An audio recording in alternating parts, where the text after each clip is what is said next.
Today, we are throwing out the templates and mastering the two most common irregular verbs in the present tense, specifically for je.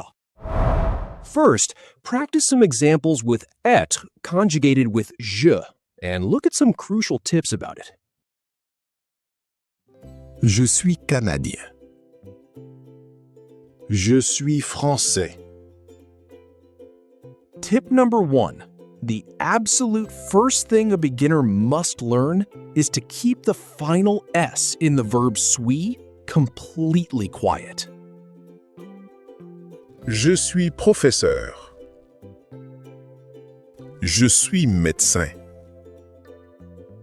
Tip number 2. In English, we say, I am a teacher. In French, when using je suis for professions or nationalities, drop the article. Je suis à Montréal. Je suis chez moi. Tip number 3. Use je suis to state your immediate location, using prepositions like à, dans, or chez.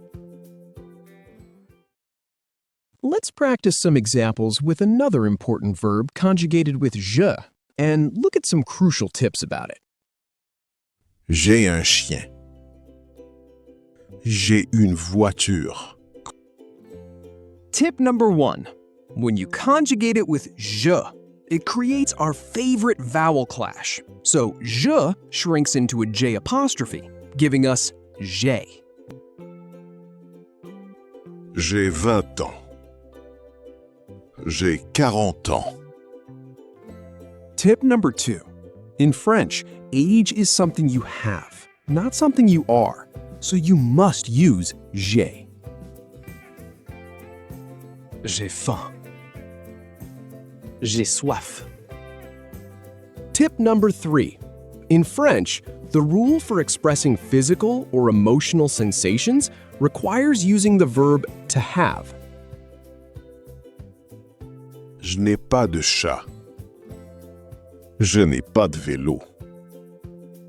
Tip number 4.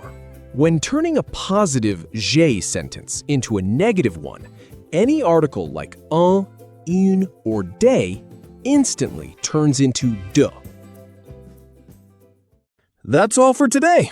Don't forget to like, subscribe, and drop your practice sentences in the comments below.